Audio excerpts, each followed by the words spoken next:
Chers auditeurs, avez-vous déjà été perplexe face aux différences entre les degrés Celsius et Fahrenheit? Ces deux échelles de température sont omniprésentes dans notre vie quotidienne, mais elles ont chacune leur propre histoire et leur propre mode de fonctionnement. Commençons par l'échelle Celsius. Créée par l'astronome suédois Anders Celsius au XVIIIe siècle, cette échelle est intuitive et simple à utiliser. Anders Celsius a défini son échelle en utilisant deux points de référence naturels. Le point de congélation de l'eau à 0 degrés Celsius et le point d'ébullition de l'eau à 100 degrés Celsius, sous une pression atmosphérique standard. Cette échelle est particulièrement utile dans le système métrique et est largement adoptée dans la plupart des pays du monde. Pour nous, cela signifie que lorsque nous voyons un 0 degré Celsius sur notre thermomètre, nous savons qu'il fait assez froid pour que l'eau gèle.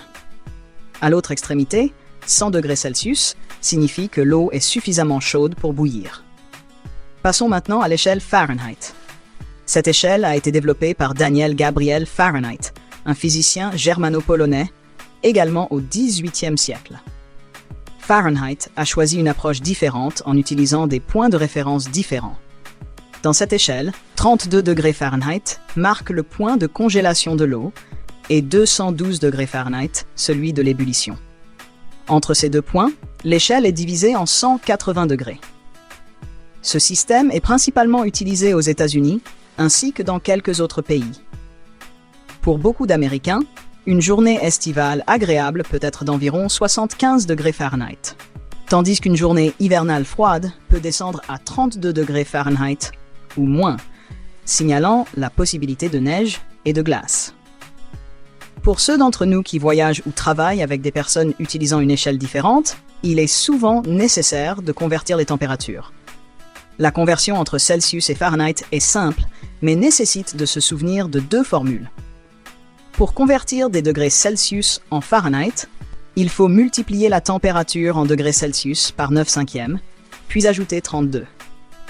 Par exemple, si la température extérieure est de 20 degrés Celsius, en utilisant cette formule, nous obtenons 68 degrés Fahrenheit, une température confortable. Inversement, pour convertir des degrés Fahrenheit en Celsius, il faut soustraire 32 de la température en Fahrenheit, puis multiplier le résultat par 5/9. Si le thermomètre affiche 50 degrés Fahrenheit en utilisant cette formule, nous trouvons que cela correspond à environ 10 degrés Celsius. Ces deux systèmes, bien que différents, sont chacun adaptés à leur contexte d'utilisation. En Europe, l'échelle Celsius est intégrée dans le quotidien des gens, que ce soit pour la météo, la cuisine ou la science.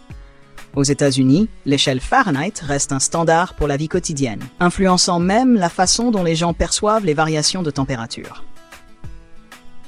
Enfin, qu'il s'agisse de prévoir la météo pour planifier une sortie ou de régler la température de votre four pour une recette, connaître les conversions entre Celsius et Fahrenheit peut s'avérer très utile.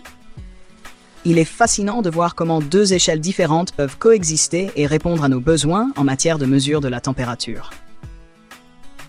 Voilà pour cette explication détaillée, chers auditeurs.